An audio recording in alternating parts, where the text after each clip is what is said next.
എല്ലാ പ്രിയപ്പെട്ടവർക്കും നമസ്കാരം. ഭൂമി തർക്കങ്ങൾ, ഭയം, കടബാധ്യതകൾ എന്നിവയൊക്കെ മാറി ജീവിതം സന്തോഷപൂർണ്ണമായി തീരുന്നതിനായി തമിഴ്നാട്ടിലെ ഗ്രാമങ്ങളിൽ നടത്തപ്പെടുന്ന ഒരു പൂജയെക്കുറിച്ചാണ് ഇന്ന് നമ്മൾ വിശദമായി നോക്കുന്നത്. കർക്കിടക മാസത്തിൽ തമിഴ്നാട്ടിലെ ഗ്രാമങ്ങളിൽ നടത്തപ്പെടുന്ന പൂജയാണ് കന്നിമാർ പൂജ. ഈ കന്നിമാരിൽ ഒരാളായിട്ടാണ് വരാഹി ദേവിയെ കണക്കാക്കപ്പെടുന്നത്. പന്നിയുടെ മുഖവും കൈകളിൽ കലപ്പയും ഉലക്കയും ഏന്തിയ രൂപമാണ് വരാഹി ദേവിക്കുള്ളത്.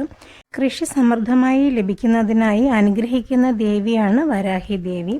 കർക്കിടകം മിഥുനം മാസങ്ങളിലാണ് തമിഴ്നാട്ടിൽ കൃഷിക്ക് അനുയോജ്യമായ മാസങ്ങൾ.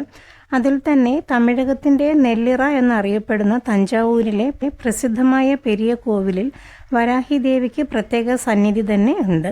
മിഥുനത്തിലെ അമാവാസിയോടനുബന്ധിച്ച് ഈ ക്ഷേത്രത്തിൽ 9 ദിവസം ആഷാഢ നവരാത്രി ആഘോഷിക്കപ്പെടുന്നുണ്ട്.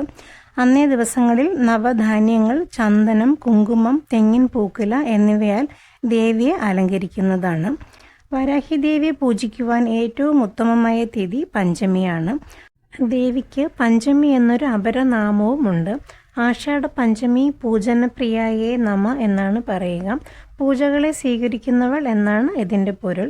പഞ്ചമി തിഥിയിൽ വിളക്ക് കത്തിച്ചു വെച്ച് ധാന്യങ്ങൾ കൊണ്ട് കോലമിട്ട് വരാഹി ദേവിയെ പൂജിച്ചാൽ കടബാധ്യതകൾ, ഭൂമി സംബന്ധമായ തർക്കങ്ങൾ, ഭയം എന്നിവയൊക്കെ മാറി ജീവിതം സന്തുഷ്ടപൂർണ്ണമാകുമെന്നാണ് വിശ്വാസം.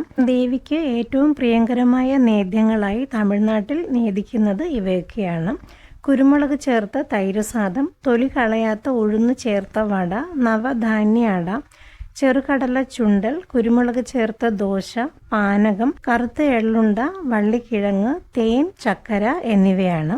എല്ലാ പ്രിയപ്പെട്ടവർക്കും വരാഹി ദേവിയുടെ അനുഗ്രഹത്താൽ സർവ്വവിധ സൗഭാഗ്യങ്ങളും സമ്പൽ സമൃദ്ധിയും ഐശ്വര്യങ്ങളും ലഭിക്കട്ടെ എന്ന് ആത്മാർത്ഥമായി പ്രാർത്ഥിക്കുന്നു. എന്നെ ഇതുവരെ ശ്രവിച്ചതിന് നന്ദി. ജ്യോതിഷ സംബന്ധമായ ഇത്തരം അറിവുകളും കാഴ്ചകളുമായി വീണ്ടും കാണാം. നന്ദി, നമസ്കാരം.